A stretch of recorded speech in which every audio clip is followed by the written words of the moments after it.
Well, you, Good seeing you. Gary sort of introduced Chip already, but I can say that Chip, Chip, you might have heard his name recently. He threw his name in the hat for conference chair against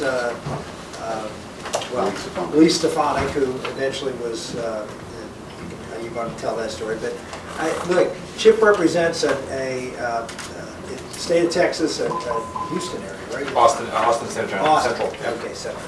And he is, as you heard, he worked for Ted Cruz. He worked at a think tank, and Chip is. I would just say, you want to talk about I won't say a Ted Cruz of the House, but a very strong, principled constitutional conservative who is I just think you're meeting some of the best and brightest that we got, and I don't know if there's anybody that's any bester or brighter than Chip. So, my pleasure to introduce you. I guess I'll stay. I was going to sit just to be. You can sit. Can y'all can't see there back there? No, I'll stand right here. It's fine. You want me to sit, or you're saying sit? All right. Well, all right. If you all can see me all right or hear me all right, that's okay in the back. So you guys have been hearing from a bunch of great folks, right? And I don't want to be too redundant, so I'm going to flip to Q&A pretty quick, so I know what you all want to hear. But let me start with just a few minutes, which will turn into 10, and then I'll eat my time. That's what we do. But I was at an event on Friday night for my colleague Bob Good. I had to pitch hit to go do a fundraiser for him because one of my colleagues couldn't make it. Had a personal thing come up.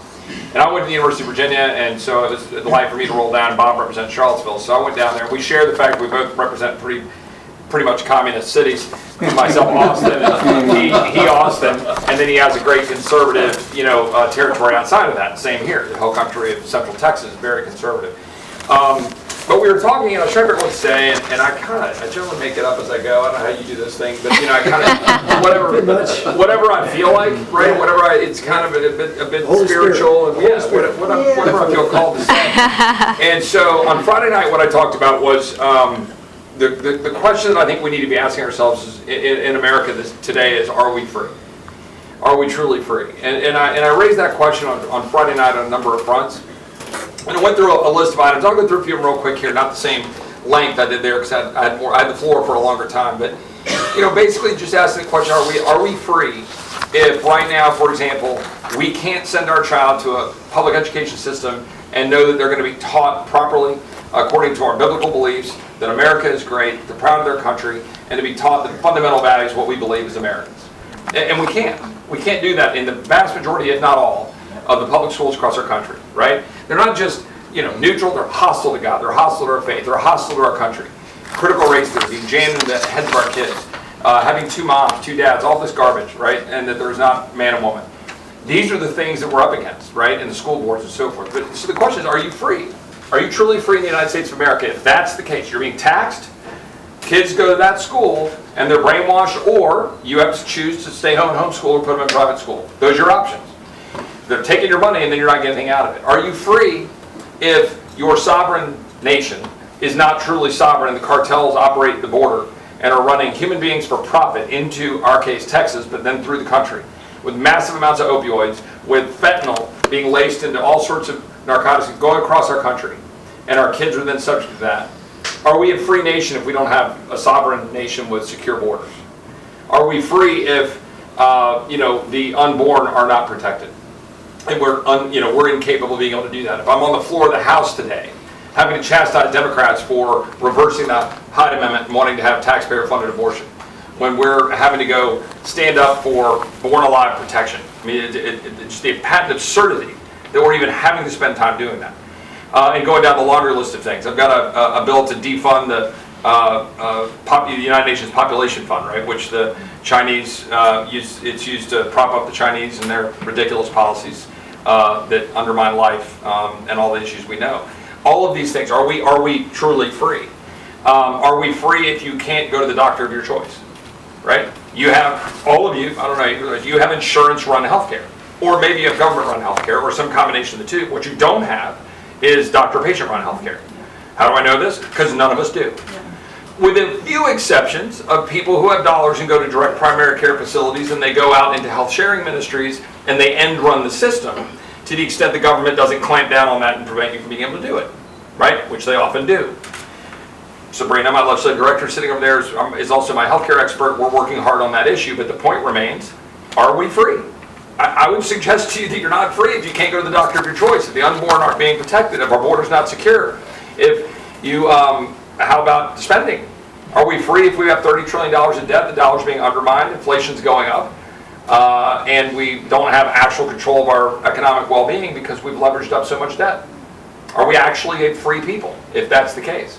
Are we a free people if we're listening to one guy who goes around telling us what a particular way of dealing with a particular pandemic is because he wants to be on the front of magazines and everybody bows down and worships the altar of that particular one guy, and suddenly businesses are shut down, people are wearing masks, our kids are in school, not in school, or when they are in school, they're having to be on like some video thing, you know, mental health issues are going up, cancer screenings are not occurring, people are getting harmed, 100,000 businesses closed. Are we free? I think these are genuine, legitimate questions that we should be asking in supposedly the freest, greatest country in the history of the world. I would just ask you, are you free? And I think that should fundamentally shape how we approach this cycle and then what we're going to demand of politicians who constantly run on the things we all believe in, right? They come in and give you speeches and they talk about all this stuff and people applaud. And then what happens? They get here and nothing happens, right? 2017 to 2018, what did we do? We blew it. We blew it on the border, we blew it on healthcare, we blew it on spending, we blew it on life in many respects, we blew it on a lot of issues. And I think that's what we need to be thinking about is what are we going to demand as freedom-loving patriots in this country as we head towards 2022 cycle, 2024 cycle. A project I'm working on with some of my colleagues, it's not public yet, that I refer to as the America 2026 project. Still, that's kind of a draft title. But it's really looking at America at 250 years old, that we're celebrating our 250th birthday in 5 years. 5 years from this July, I'll say 2nd, not 4th, but you know, in July. And reviewing where we are as a country, where we want to go, and trying to think about it in terms not tied to an election. And figuring out where we want to go as a free people. So we're working on that concept and then trying to figure out how to fold that into 22 and 24 and what we're doing election. I'll tell you a quick story and then I'll do questions. So just because it just popped into my head. A year ago, come July 2nd, which will be what, in a week, I guess, next week? This week? Is that this week? Friday. Yeah, right, Friday. Yeah. Okay, so Friday, a year ago. You will remember, in the midst of our nation being ripped apart, burning, looting in the streets, statues being toppled, thrown into harbors and so forth. So my staff and I kind of came up with I had to fly out the night of the 2nd, but we finished votes on the 1st. But too late for me to fly out, so I said, well, let's get a car and let's drive up to Philadelphia, and let's go to Independence Hall.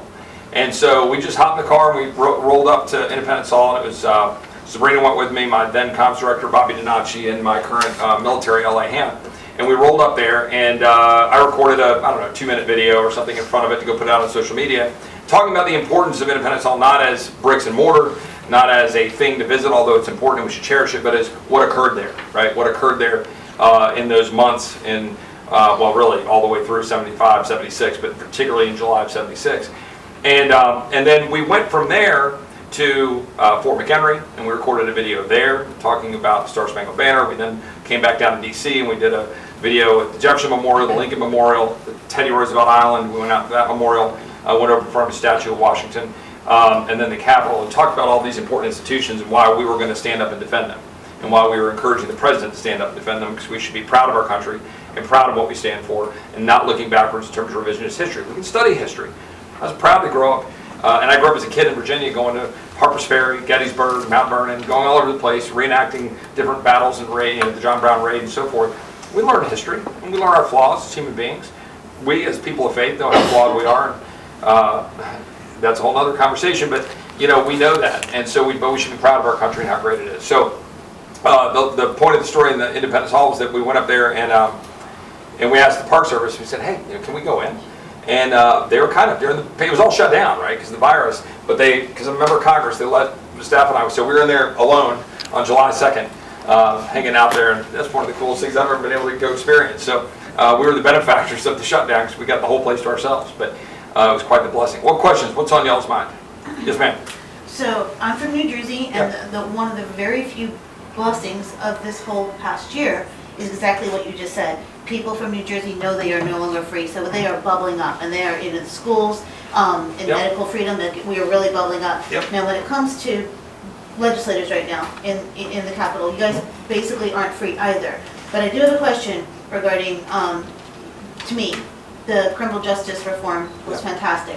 Now, the whole Tim Scott police reform, is that something that we could actually have hope that could be bipartisan? Because there's hardly anything that could be bipartisan right now. So what could we help you with on the matters that could be bipartisan, and could police reform, Tim Scott's bill in particular, is that hopeful or no?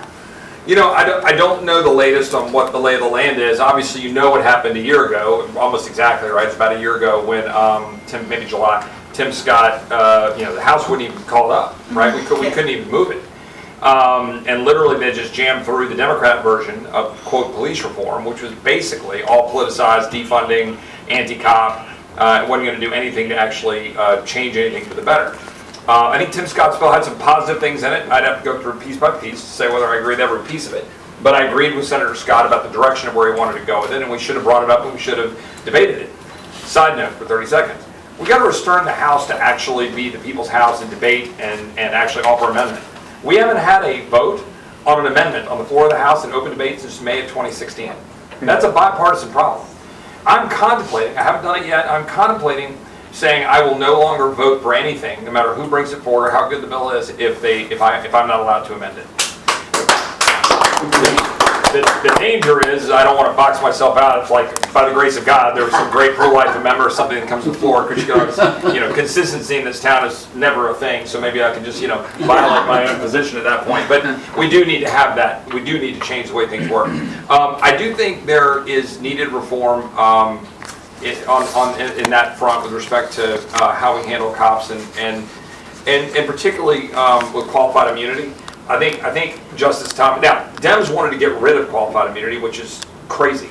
You can't get rid of qualified immunity, that's insane. However, Justice Thomas is correct about the specifics within qualified immunity that need to be addressed. It was a court-created rule or law that was, not law, but court-created doctrine that essentially has been in place now for 50 years. And Congress has never stepped in to sort of actually define what that should look like. And I think we could and do it well, or do it better, to ensure that cops maintain protection, but that there isn't sort of just an open, ability to kind of do anything and not be worried about liability. And I do think we need to address that. It'd be one of the things we need to try to do. So the bigger question though is, what is there that is bipartisan hope? Like where we could get involved? Is there anything? I mean, I think that depends a little bit on what comes out of the Senate. I mean, in the House, no. If something, I'm just being blunt. I mean, there are some bipartisan bills in the House on various matters, but on this particular topic, I'm unaware of anything significant moving because of the way. I mean, look, you're seeing it happen right now in transportation and infrastructure, right? Pelosi is just tacking hard to the left, AOC and company. You saw it unfold with this whole Pelosi, Schumer, Biden's thing on infrastructure. We have no idea where they are. So it's going to be dependent on the Senate and what Senator Scott is able to work out with whatever coalition he can get to 60. As long as 60 is the number, which is obviously something to question. I mean, honestly, right now, for the next 18 months, our job is to do everything we can to slow all of that down to get to December of 2022, and then get in here and lead. Yeah. What else? Get in that late afternoon lull. Yes, ma'am. Well, I was just going to say that you could put a caveat here, not going to vote unless it comes before Right. the date. You can say as long as the other people have control. It could be, although part of I was my just kidding. part of my desire of doing all that right is to kick Republicans in the rear, right? I mean, Right. we need to fix the Right. institution. Right. And that's true on things like earmarks. That's true. It's true in a lot of things. And we need to listen to our own preaching. Yeah, really. Okay, What else? anybody else? Anything else? So Sir. any solutions to the border problem in Texas? Build a wall, the Texas state governor, do that on your own, or what? Yeah, I mean, look, the border is something near and dear to my heart. The district I represent, the southwestern corner, is about 100 miles from the border. I'm going to fly home in about an hour, and I'm going to drive down to the border tomorrow, drive down to McAllen, be with the president and the governor and about 20 or 30 of my colleagues. Look, it's not hard to secure the border. You could do it, in a week. You could restore operational control of the border if you just change policies.